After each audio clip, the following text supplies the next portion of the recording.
Hi అండి. ఏదైతే మనం న్యూజిలాండ్ పైన గెలిచాము కానీ, అసలకి వరుసగా మనం ఓడిపోకుండా గెలవడానికి కారణాలు కొన్ని ఉన్నాయండి. కొన్ని యాక్చువల్‌గా కొన్ని కూడా చెప్పలేము. 1, 2 పాయింట్లు అనుకోవచ్చు ఒక రకంగా చెప్పాలంటే.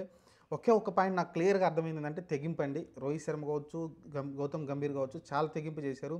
ఎందుకంటే వాళ్ళు ప్లేయింగ్ 11 చూసుకోండి మీరు. హర్షదీప్ సింగ్ ఒక్క మ్యాచ్ కూడా ఆడలేదు. మీరు గమనించండి. హర్షిత్ రాణా ఆడిచ్చారు కానీ హర్షదీప్ సింగ్ స్వింగ్ వేయగలడు, మంచి ఫాస్ట్‌గా బౌలింగ్ వేయగలడు, మంచి స్లోవర్ వన్స్ ఉన్నాయి. అయినా అతనికి ఆడించలేదు. హర్షిత్ రాణా వైపు వెళ్ళారు. హర్షిత్ రాణా కూడా మరి తర్వాత కంటిన్యూషన్ చేయలేదు. తర్వాత వరుణ్ చక్రవర్తిని తీసుకొచ్చారు. కుల్దీప్ యాదవ్‌ని డ్రాప్ చేసి హర్షదీప్ సింగ్‌ని తీసుకురావాలనుకున్నారు. అది జరగలేదు. చాలామంది సీనియర్ ప్లేయర్స్ కూడా చాలా విమర్శించారు. హర్షదీప్ సింగ్ ఉండాల్సింది కదా, ఇక్కడ ఉండాల్సింది కదా, పాకిస్తాన్‌తో మ్యాచ్ ఆడుతున్నప్పుడు హర్షదీప్ సింగ్ ఉండాల్సింది కదా, చాలా కీ రోల్ పాటించాడేమో అనిపించింది. చాలామంది విమర్శలు చేశారు. కానీ ఇక్కడ గౌతమ్ గంభీర్ కావచ్చు, రోహిత్ శర్మ కావచ్చు, వాళ్ళు ఏదైతే ప్లానింగ్ ఉందో వాళ్ళు ప్లానింగ్కి అయితే స్టిక్ అని గట్టిగా అయితే నిలబడ్డారండి. ఎలాంటి విమర్శలకైతే తావివ్వలేదు. దేశవ్యాప్తంగా మీరు చూసుకుంటే దేశవ్యాప్తంగా ఉన్న క్రిటిక్స్ అందరూ కూడా రోహిత్ శర్మని, గౌతమ్ గంభీర్‌ని అయితే విమర్శించడం చూసాం. ఒకవేళ గనక నిన్న మ్యాచ్ ఓడిపోయి ఉంటే ఖచ్చితంగా ఈ విమర్శన అయితే వచ్చుండేది. అసలు కుల్దీప్ ప్లేస్‌లో మీరు హర్షదీప్ సింగ్ ఆడించాల్సింది కదా, ఎందుకు మీరు ఆడించారు, ఎక్స్ట్రా పేసర్ ఉంటే బాగుంటుంది కదా అని అనుకునేవాళ్ళు. కనీసం హర్షిత్ రాణాని ఆడించాల్సింది అనుకునేవాళ్ళు. ఇదొకటి మంచి అయింది. ఇంకోటి చూసుకుంటే వీళ్ళు ఇంకొక చాలా బ్రేవ్ కాల్ తీసుకోవడం అనుకోవచ్చు. ఎందుకంటే టెస్టుల్లో మంచి ఫామ్‌లో ఉన్న పంత్‌ని పక్కన పెట్టేసి కేఎల్ రాహుల్‌ని సపోర్ట్ చేశారు. కేఎల్ రాహుల్‌కి అయితే భరోసా ఇచ్చి అతనైతే ఆడించడం చూసాం. ఎక్స్ట్రార్డినరీ. అతనైతే చాలా బ్యాకప్ చేశారు. అతను బ్యాకప్ చేసినట్టే. ఎందుకంటే మీరు చూసి అక్షర్ పటేల్ అబ్ది ఆర్డర్ పంపించినప్పటికీ అతను ఎక్కడ లో కాలేదు. అతను వచ్చిన ప్లేస్‌లో అతనైతే మంచి ఇన్నింగ్స్‌లు టీమ్‌కి కావాల్సిన ప్రతిసారి కూడా అతనైతే సెమీఫైనల్ కావచ్చు, ఇక్కడ ఫైనల్ కావచ్చు 2 మ్యాచ్‌లు అదరగొట్టేశాడు. ఒక మంచి సపోర్ట్ అయితే ఇండియాకి ఇచ్చాడు. అదొక బ్రేవ్ కాల్ తీసుకున్నారు రోహిత్ శర్మ, గౌతమ్ గంభీర్ కోచ్‌గా అయితే. ఇలా చాలా చాలా చాలా డేరింగ్ డెసిషన్ తీసుకున్నారండి.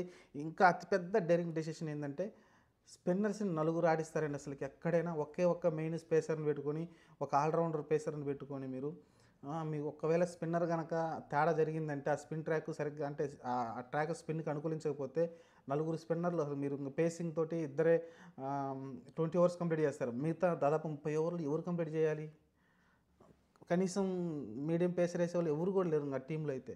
కాబట్టి చాలా రిస్క్ అయితే చేశారు. నలుగురినైతే స్పిన్నర్‌ని అయితే ఆడించడం చూసాం. స్టార్టింగ్‌లో ముగ్గురిని, తర్వాత నలుగురిని అసలకి ప్రపంచవ్యాప్తంగా బిత్తరపోయి చూసింది. అసలు ఏంటి వీళ్ళ ధైర్యం ఏంటి అనేది అయితే ఆశ్చర్యపోయేలాగా చూసింది. అదే వర్కౌట్ అయింది. ఆ తెగింపుతోటే మ్యాచ్‌లు అయితే గెలుచుకుంటూ వచ్చారు ఇండియా టీమ్ అయితే. ఓవరాల్‌గా అయితే ఇది ఒక ప్లానింగ్ తోటి, పక్కా ప్లానింగ్ తోటి డీవియేషన్ కాకుండా చాలామంది సీనియర్ ప్లేయర్స్ చెప్తున్నప్పటికీ, లేకుంటే క్రిటిక్స్ చాలా విమర్శలు చేస్తున్నప్పటికీ వీళ్ళు ఎక్కడ కూడా డీవియేషన్ కాకుండా రోహిత్ శర్మ అలానే కోచ్ గౌతమ్ గంభీర్ అయితే వాళ్ళు ఏదైతే ప్లానింగ్ స్టిక్ అయి ఉండి ఆ ప్లానింగ్ ప్రకారమే ముందుకైతే వెళ్ళడం చూసాం. ఎక్స్ట్రాడినరీ అయితే చూపించారండి ఇద్దరు కూడా. అలానే రోహిత్ శర్మ కూడా తన చాలా సెల్ఫ్లెస్గా ఆడడం చూసాం మనమైతే. ప్రతి మ్యాచ్లో కూడా తను చిన్న పరుగులు చేసి ఉండొచ్చు, కానీ ఆ పవర్ ప్లేలో ఏదైతే ఇంపాక్ట్ ఉంటుందో అది కలిగించాడు. నిన్న కూడా చూస్తే శ్రేయస్ అయ్యర్ కొంచెం ఇబ్బంది పడుతున్నాడని అతనే ఇనిషియేటివ్ తీసుకొని ఎక్కువ డాట్ బాల్స్ పడుతున్నాయని ఊహించి ఇనిషియేటివ్ తీసుకొని ఫ్రంట్ నుంచి ఒక సిక్సర్ కొట్టపోయి అవుట్ అవ్వడం చూసాం. అంతా సెల్ఫ్లెస్గా అయితే ఆడడం చూసాం మనమైతే. ఓవరాల్‌గా అయితే ఇది ఒక ఇదో ఈ ఈ విజయం అనేది కేవలం నేను అనుకుంటున్నాను రోహిత్ శర్మ, గౌతమ్ గంభీర్ తెగించడం వల్లే ఈ విజయం సాధించిందని నాకైతే అనిపిస్తుంది. లేకుంటే ట్రెడిషనల్‌గా మనం ఎళ్ళుంటే ఇద్దరు పేసర్‌లతోటి, ముగ్గురు స్పిన్నర్‌లతోటి ఎళ్ళుండేవాళ్ళు. ఎందుకంటే హర్షదీప్ సింగ్‌ని, షమీని ఆడించి ట్రెడిషనల్‌గా ఎళ్ళేవాళ్ళు. కానీ ఆ ట్రెడిషన్‌ని పక్కన పెట్టేసి ఒక కొత్త పందాలో నలుగురు స్పిన్నర్‌లని ఆడించారు. మెయిన్ స్పిన్నర్‌లని మీరు చూసుకుంటే ఎవరు కూడా పార్ట్ టైమ్ స్పిన్నర్లు కాదు. మీరు అక్షర్ పటేల్ మెయిన్ స్పిన్నరే, జడేజా ఆల్రౌండర్ అయినప్పటికీ మీరు మెయిన్ స్పిన్నర్‌గానే కన్సిడర్ చేసుకోవాలి మనమైతే. మీరు చూసుకుంటే వరుణ్ చక్రవర్తి, కుల్దీప్ యాదవ్ మెయిన్ స్పిన్నర్ మనకైతే ప్యూర్ స్పిన్నర్స్ వాళ్ళు.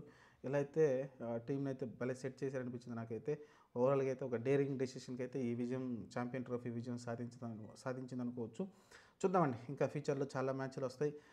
చూద్దాం మరి ఏం జరగబోద్దో. ప్రస్తుతానికైతే ఈ విజయం వచ్చేసి కేవలం గౌతమ్ గంభీర్, రోహిత్ శర్మకి అంకితం చేసుకోవాలి. ఎందుకంటే టీమ్మేట్స్ చాలామంది బ్రేవ్‌గా ఆడడానికి కారణం వీళ్ళిద్దరూ భరోసా ఇచ్చారు వాళ్ళకి. మీ ప్లేస్ ఎక్కడికి పోదు, శాశ్వతంగా ఉంటుంది. మీరు ఫ్లూయెంట్‌గా ఆడని అయితే ఒక భరోసా ఇచ్చారు. అంటే ఈ మ్యాచ్ ఆడకపోతే మిమ్మల్ని డ్రాప్ చేస్తామన్న అపనమ్మకం కలిగించకుండా వాళ్ళు భరోసా కలిగించడంతోనే కేఎల్ రాహుల్ కావచ్చు, శ్రేయస్ అయ్యర్ కావచ్చు, ఒక అక్షర్ పటేల్ కావచ్చు, వీళ్ళు ముగ్గురు ఫ్లూయెంట్‌గా ఆడడంతో అయితే మన మ్యాచ్‌లు చాలా సునాయాసంగా గెలిచాం. మరి దీనిపైన మీరేమంటున్నారో కామెంట్ సెక్షన్‌లో పెట్టండి. ఎందుకంటే ఇది నేను చెప్పింది నిజమా అబద్ధమని మీరంటే అబద్ధమైతే అబద్ధమని కామెంట్ చేయండి. నిజమైతే నిజమని కామెంట్ చేయండి. Thank you.